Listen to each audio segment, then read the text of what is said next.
The Jungian, daily. I've been avoiding my grandmother's journals for 3 months now. They're sitting in this beat-up cardboard box on my kitchen counter, next to the coffee maker. And every morning I see them while I'm waiting for my cup to brew. The musty smell of old paper mixed with the aroma of dark roast has become this weird daily ritual I didn't ask for.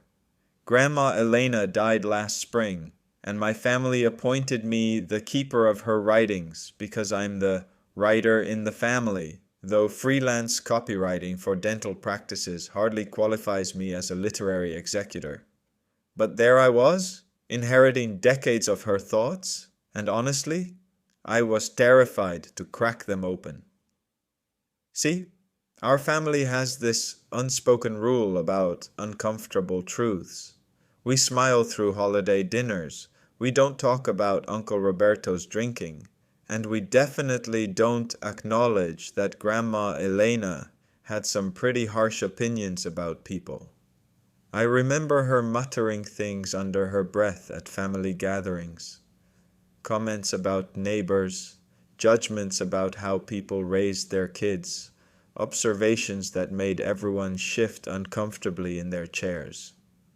But last Tuesday, I finally opened the first journal. Maybe it was the rain drumming against my apartment windows, or maybe I just ran out of excuses. The pages crackled as I turned them, and Elena's spidery handwriting filled every line. What I found wasn't what I expected. Sure, there were the criticisms I remembered. She wrote about Mrs. Hernandez next door, always acting so perfect with her manicured lawn, but I see how she screams at those children. There were pages about family members. Sophia thinks she's better than us since she moved to the suburbs, but she's still the same girl who cheated on her high school exams. Reading this stuff, I felt my stomach clench. This was exactly the judgmental Elena I remembered, the one who made family dinners feel like walking through a minefield. But then I kept reading, and something shifted. A few pages later, she wrote, I catch myself being so critical of Mrs. Hernandez, but truth is, I lost my temper with the grandkids last week and felt terrible about it. Maybe I see my own impatience in her. And about Sophia, I think I resent her success because I never had the courage to leave this neighborhood. She did what I was always too scared to do. Page after page, this pattern emerged. Elena would write something harsh about someone. Then a few entries later, she'd circle back and examine why that person bothered her so much. She was doing something I'd never seen before, actually looking at the ugly parts of herself instead of just pointing fingers at everyone else. There's this one entry from 2 years ago that stopped me cold. She wrote about my cousin Danny, who'd been struggling with addiction. I told everyone at the grocery store that Danny just needs to get his act together, but when I got home, I realized I was furious at him because I see my own weakness. I've been hiding my prescription pill problem for months, taking more than I should when the loneliness gets bad. Easier to judge Danny than face what I'm doing to myself. I had to put the journal down and walk around my apartment. None of us knew about Elena's pill issue. She'd hidden it perfectly, all while criticizing Danny for his struggles.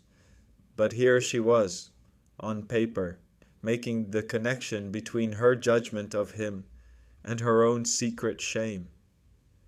The more I read, the more I realized Elena had been doing this deep psychological work in private. She'd spot her own harshness toward others, then dig into what that revealed about herself. She wrote, When I judge Maria for being too emotional, it's because I'm terrified of my own feelings.